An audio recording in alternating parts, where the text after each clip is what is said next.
Putin doesn't seem to be particularly rational anymore. I mean, in layman terms, he's crazy. The interview was with Gleb Karakulov, who's a captain with Russia's Federal Guard Service, which is basically responsible for Kremlin's security, for Putin's security. And his duties included providing encrypted communications for Putin, including on his foreign visits.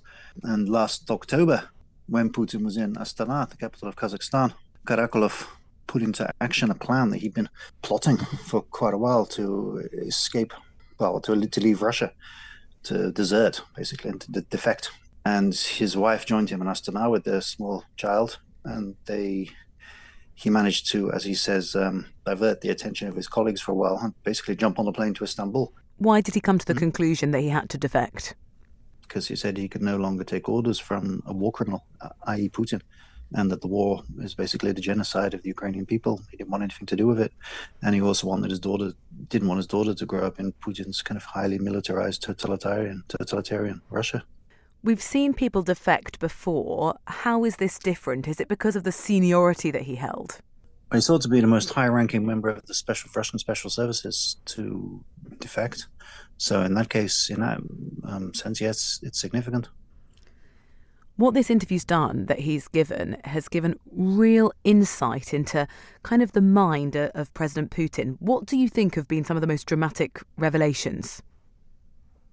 Well, I mean, we knew that Putin had been kind of locked up in his private residences, or that he'd been kind of holed up in his private residences throughout the pandemic. He kind of gives us details about how he's just paranoid. One example he gave was that he had a special secure communications line set up in the bomb shelter of the Russian embassy in Kazakhstan when he was there last year. So he was obviously worried that someone would try to kill him in Kazakhstan. He would have to flee to the bomb shelter. He'd have to get on the phone and call someone. As Karakulov, the defector, says, he's pathologically afraid for his life and is kind of gripped by a paranoia. He also revealed that well, there've been suspicions for years, but he confirmed that Putin has identical offices in his residences across Russia. So when he said, for example, on one occasion that he cited when Russian state television showed Putin holding a meeting at his office near Moscow, he was in fact in Sochi, the Black Sea resort city.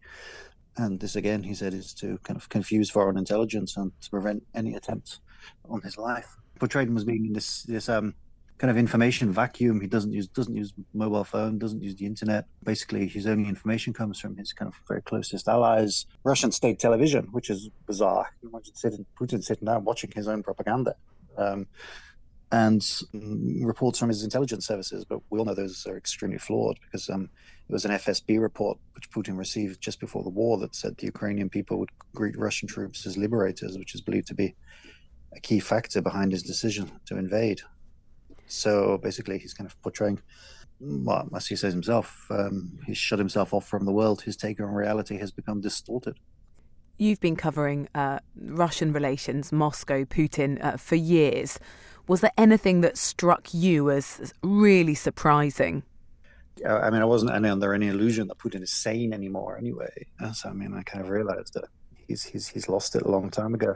And he's very concerned for his own personal safety and security. I mean, we could see that with the kind of extraordinary measures the Kremlin took to protect him from coronavirus, which are still, according to Karakulov, still in place.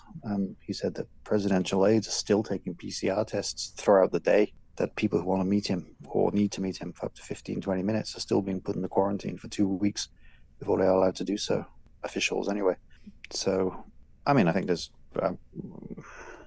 Putin doesn't seem to be particularly rational anymore. I mean, in layman terms, he's crazy.